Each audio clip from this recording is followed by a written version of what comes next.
let's talk about creativity and innovation. One aspect of it is it's unpredictable. In fact, specific projects are unpredictable.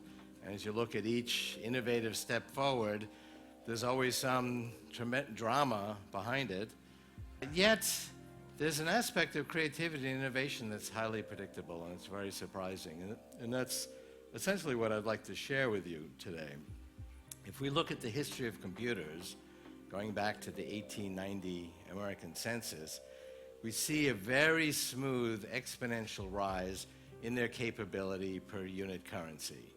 So, in fact, just since I was a student, when I went to MIT, a computer took up half a building, cost tens of millions of dollars, was thousands of times less powerful than this computer.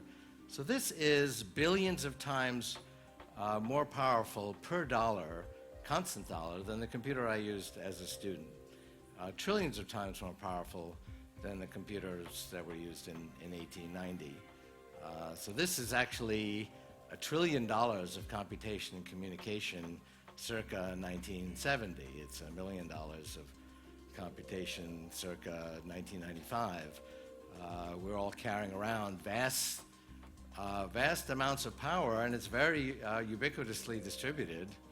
A kid in Africa with a smartphone has access to more information and knowledge than the President of the United States or Australia did 15 years ago. People say, well, only the wealthy will have access to these technologies.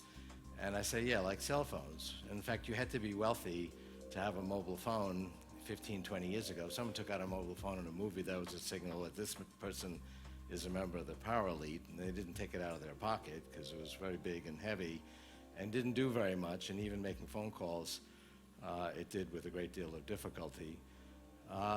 These will be in everybody's hands very soon. There's already 5 billion of them, and they're expanding exponentially. But that trajectory, and I'll show you these curves that go back to the 1890 census in the case of computation, looks like a very smooth curve, but it's made up of millions of innovative steps, competitions, initial public offerings, bankruptcies, lots of human drama, and yet it follows this very smooth, predictable trajectory. Now, how can that be? I mean, how can you get something predictable out of lots of projects, each of which is full of unpredictable human drama? In fact, you don't see any evidence on these graphs of the big things that happened to human civilization. People say, well, it must have slowed down during the Great Depression. No, it didn't. It just completely ignored the Depression. Well, it must have slowed down in the recent recession. That's not true either. Okay, it must have gone faster during World War I or World War II or the Cold War, because war is the father of invention. That didn't happen either. It's a very smooth progression. Now, if it were the case that computer science, and that's not the only example of this, it basically pertains to any information technology, were made up of a few people, there were 5 people working on advancing computers in the world, it would be erratic and unpredictable. But because there's millions of people, it forms a very predictable course. We're always using the last tools to create the next set of tools. So the tools expand in their power at an exponential pace. If you actually work out these predictable attributes of information technology, you see how radical change will be now in very short periods of time. I mean, think back 3-4 years ago, most people didn't use social networks, wikis, blogs. 12 years ago, people didn't use search engines. That really sounds like ancient history. The world is changing faster and faster because of this exponential growth of information technology.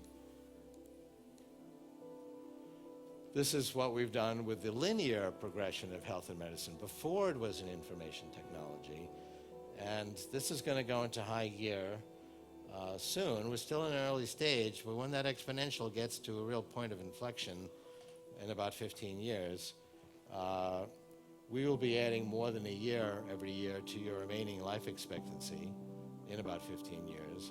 So if you can hang in there, we may get to see the remarkable century ahead. Thank you very much.